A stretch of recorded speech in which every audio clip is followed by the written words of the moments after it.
Hello everyone, it's Bruno here again, and I'm going to tell you how I got to 10K followers on TikTok in 5 months.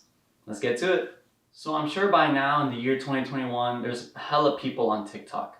As a matter of fact, I think the main demographic is between 18 to 29. Older audiences are appearing there as well in the form of professionals or educators or anything of that sort. When I first started my TikTok, I wasn't quite sure what I wanted to do.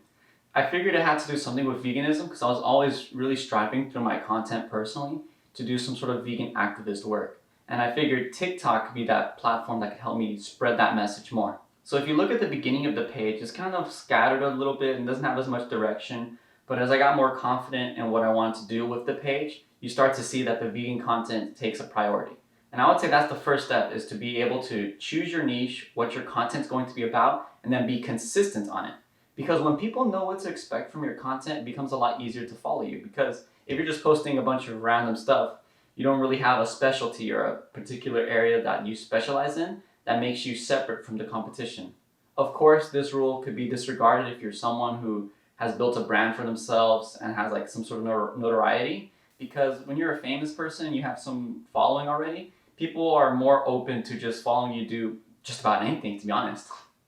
Number 2, have some catchy topics. For me, veganism was pretty easy because, in a sense, a lot of people don't really like hearing the message, don't really like being told that what they're doing isn't necessarily moral or ethical. But in any niche that you choose, you want to be somehow relevant and make it important to the viewer. So one of the ways that I did that was by trying to use the word "you" in the header. And I also made the header very bright, bold red with little sirens to show some sort of warning or something that should be of your attention. So make sure that the first few moments of the video are very attention grabbing and are relevant to the viewer.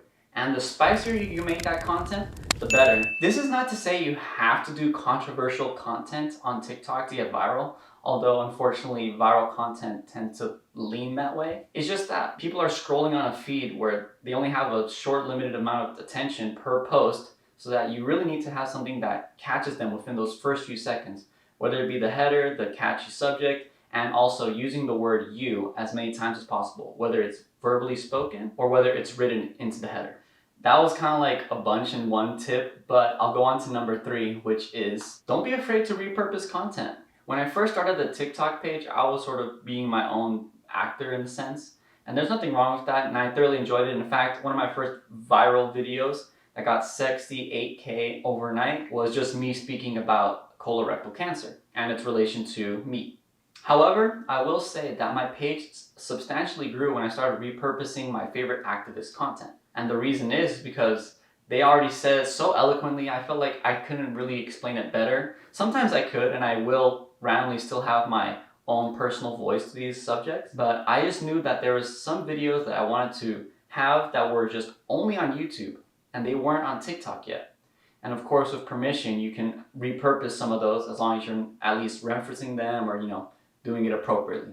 And so, in fact, Gary Yourofsky was one of the activists I was repurposing on there, Earthling Ed as well.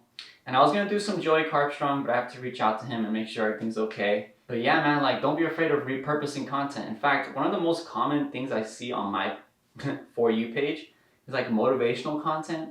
And it's usually just some typical B-roll of fancy houses, fancy cars. And it's just a quote from Will Smith or the audio file of an interview of him being motivational. And I'm pretty sure you can do that with even Jim Carrey quotes and stuff like that. So don't be afraid to just experiment with repurposing content that you're already enjoying, but try to make it native to TikTok. And that's actually what I did with the content as well in terms of the vegan activist content. I didn't just plaster the horizontal in there, I actually made it fit into the vertical mode, and in Adobe Premiere, it's very simple. There's just one button you have to click, and it's called Auto Reframe. It's an effect, actually.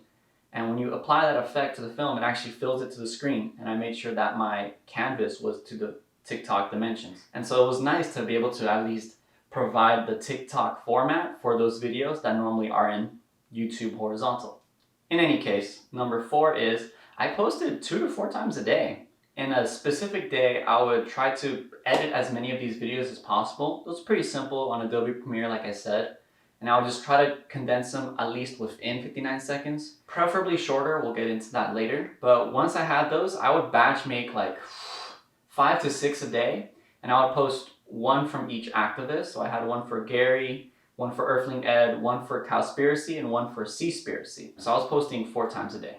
And honestly, the more videos you have, the more likely you are to get a viral hit. If I had been posting just 1 to 2 times a day, I wouldn't be to the viral hit numbers that I am now, because it's going to be taking a longer time before I get that one viral hit that blows me up. But since I was doing 4 a day, I got to those viral hits every few days. It felt like it would just be like one that would hit 10K, one that would hit 13K, and then it'd be crickets for a while. It'd be like 1K, 600 views, you know, nothing substantial. And then all of a sudden on the 5th day of that week, all of a sudden one hit 13K again. So by allowing yourself to give yourself multiple opportunities for virality, you get more views and likes. So that's just kind of how it goes. So don't be afraid to post as often as you can, but I would say at least twice a day, 1 in the morning, 1 in the afternoon, something like that.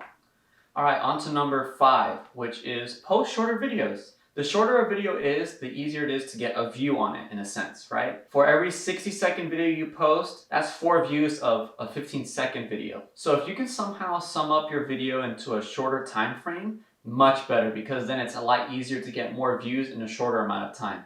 And this works across all platforms, whether it be Instagram, YouTube, and TikTok, so just have some of that in mind. And sometimes it's inevitable, you can't shorten the video. That was the case with my repurposing.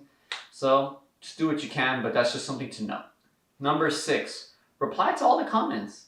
See, TikTok algorithm favors engagement, right? So views, comments, shares, etc. So when you comment on a video and reply to people's comments, it notifies them, and basically it allows them to come back to the video. It'll start auto playing unless they pause it, and then they have to respond back, and during that comment time it's accumulating views. So essentially the comment section is your best friend, and as you accumulate fans and haters, you have more comments to respond to, and it allows you to kind of show off your personality. And honestly, it's just people enjoy hearing from the creator, because at the end of the day, that's what they hope to get from commenting, some sort of reaction from the creator, whether it be a troll or a fan.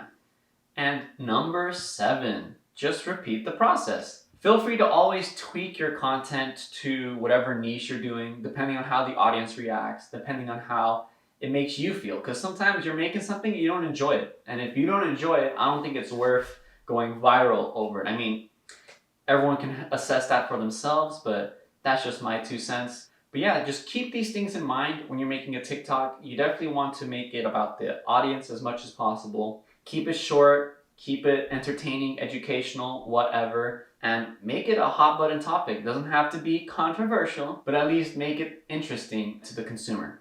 So thank you guys for watching, and in this next video, I actually talk about why my account was closed.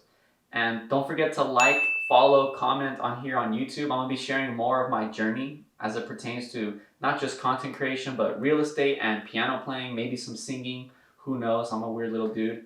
Really appreciate you guys watching to the end, and good luck on your TikTok journey. Wish you the best.